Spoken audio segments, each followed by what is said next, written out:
Diễm xin chào cô chú, anh chị, các bạn và các em. Hôm nay Diễm chia sẻ một món bánh mì ngọt có xuất xứ từ Anh, thường được làm vào lễ Phục sinh, có tên gọi là Hot Cross Bun.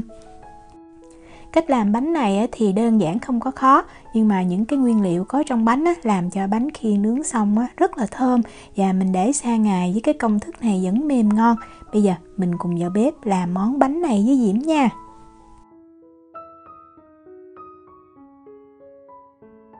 Đầu tiên mình lấy một cái nồi nhỏ đó, Diễm cân ra 75g bơ, cái này là bơ không có muối nha.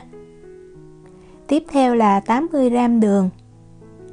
Và Diễm cho vào thêm 2g muối, còn nếu mà mình sử dụng bơ có muối thì mình không có cần thêm cái phần muối này vào. 240g sữa tươi không đường ha. Và mình bắt cái nồi này lên bếp mình làm cho sữa nó ấm lên để cái bơ nó tan. Mình cũng có thể đun sôi sữa, nhưng mà Diễm thấy không cần thiết. Khi mà mình thấy sữa bắt đầu nó có cái hơi nước bay lên thì mình nhắc cái nồi khỏi bếp và mình tiếp tục mình khuấy đó cho bơ nó tan. Tại vì nếu mà mình làm nóng quá thì mình cũng phải đợi lâu để cho nó nguội đó. Khi bơ tan hết thì mình để ở đây cho nó nguội tí xíu nha. Lấy cái thao trộn bột Diễm cân ra 400g bột bánh mì. Cái protein trong bột mì này là 12%. Ở đây Diễm có 8g men nở không kích hoạt thì Diễm đông được khoảng 3 muỗng cà phê. Để tạo mùi thơm cho bánh này thì mình sử dụng những cái loại hạt khô mà người ta xay nhuyễn ra làm bột đó. Thì mình có 1 muỗng cà phê bột quế, 1/2 muỗng cà phê bột thảo quả, 1/2 muỗng cà phê bột gừng, mình cũng có thể sử dụng gừng tươi là 5g bào nhuyễn, 1/2 muỗng cà phê bột nhục đậu khấu. Mình dùng phối lòng mình trộn cho những cái nguyên liệu khô này nó đều với nhau. Và để tạo thêm cái vị thơm đặc biệt cho cái bánh mì ngọt này thì Diễm sử dụng thêm vỏ của một trái cam Nếu không có thì mình sử dụng vỏ chanh cũng được. Mình sẽ bào cái lớp mỏng cái lớp vàng mỏng ở bên ngoài chứ đừng có bào cái lớp trắng thì nó sẽ bị đắng nha. Bánh này thì Diễm thấy mình nên có đầy đủ những cái nguyên liệu thì nó sẽ thơm hơn. Còn nếu không có thì mình sử dụng bột quế hoặc là bột thảo quả thôi cũng được. Diễm cho vào một cái trứng gà, thì cái trứng này Diễm cân luôn vỏ là 63g. Hỗn hợp bơ sữa đã nguội rồi thì mình cho vào bột luôn. Và mình dùng cái cây phết bột mình trộn lên cho đều cho tới khi mà mình thấy không có còn cái bột khô nữa thì mình cho vào máy mình nhồi. Như vậy thì Diễm thấy nó dễ dàng nhồi và nó nhồi nhanh hơn. Bật máy lên mình để cái số nhỏ nha, Diễm để số 1.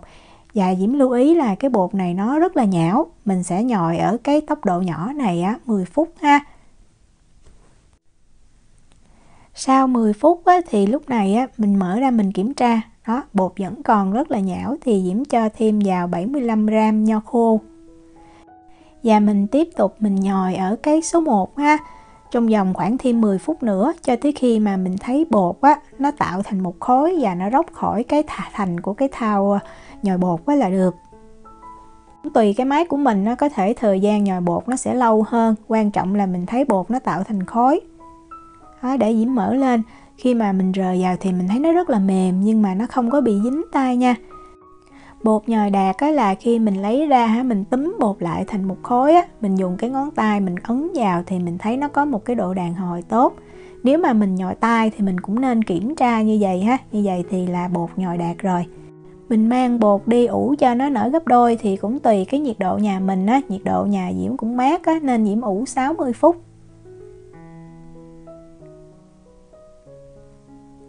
Sau 60 phút thì mình thấy nó đã nở cao lên như vậy. Mình ấn vào ngay giữa thì mình thấy bột nó không có đàn hồi lên trở lại. Như vậy là bột nó nở đạt.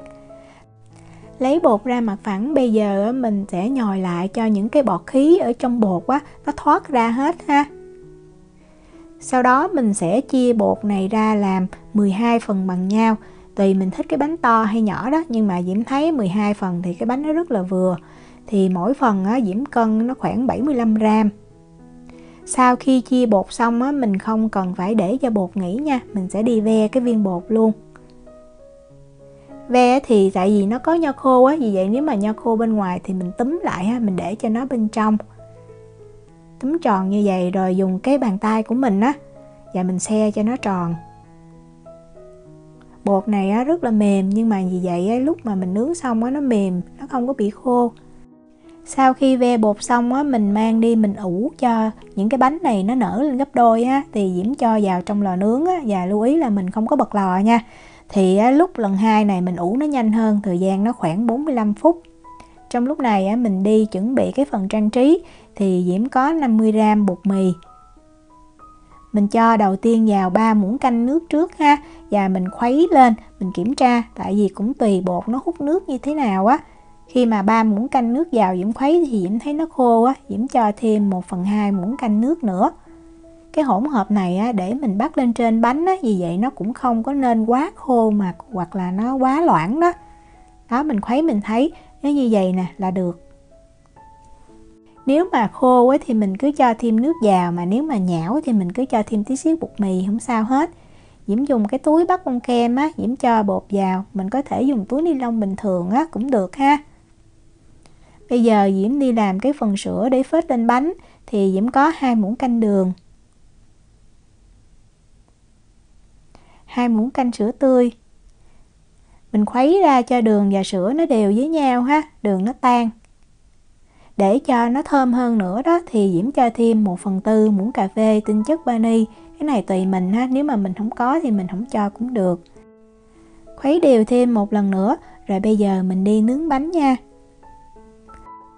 Bánh sau khi mình ủ khoảng 45 phút á, mình kiểm tra, ấn cái ngón tay vào mình thấy bột á, nó không có đàn hồi lên lại á, là nó đã nở đạt. Mình đi làm nóng cái lò nướng. Thì Diễm bật 2 lửa trên và dưới, không bật quạt ha, nhiệt độ là 200 độ C, 392 độ F. Túi bắt bột á, thì mình cắt một cái lỗ nhỏ ha, nó có cái đường kính khoảng 2mm là được. Và mình sẽ bắt lên bánh thành một cái đường chéo á. Đó, như vậy. Sau khi bắt xong rồi á, thì mình mang bánh mình đi nướng liền luôn nha. Mình đặt cái vỉ bánh ở cái rãnh thứ 2 của lò từ dưới đếm lên, và thời gian nướng á, là từ 10 cho tới 12 phút. Khoảng 10 phút á, mình nên canh ha, tại bánh nó rất là mau vàng. Mình thấy á, cái mặt bánh nó vàng đều á, là mình lấy ra được. Bánh này á, là Diễm nướng khoảng 11 phút nè. Lấy ra đó thì mình lấy cái hỗn hợp sữa đó, mình phết lên liền luôn ha, phết đều hết lên trên cái mặt bánh luôn. Cái hỗn hợp này á, giúp cho cái mặt bánh của mình nó bóng đẹp, và khi mà mình để nguội cái bánh của mình nó cũng không có bị khô. Sau khi phết xong á, thì mình để cho bánh nó nghỉ khoảng 15 phút là mình ăn được ha. Bánh này á, khi mà mình cầm lên mình thấy nó rất là nhẹ, thì cái mặt bánh có thể nó hơi bị đít tay tí xíu do cái lớp đường sữa đó, nhưng mà rất là mềm và xốp luôn. Diễm chúc cô chú, anh chị, các bạn và các em có được những chiếc bánh thiệt là ngon. Nếu mà có thắc mắc gì thì cứ để lại lời nhắn hoặc là gửi tin nhắn cho Diễm. Diễm cảm ơn sự quan tâm theo dõi video rất là nhiều. Hẹn gặp lại trong những video tiếp theo. Chào tạm biệt.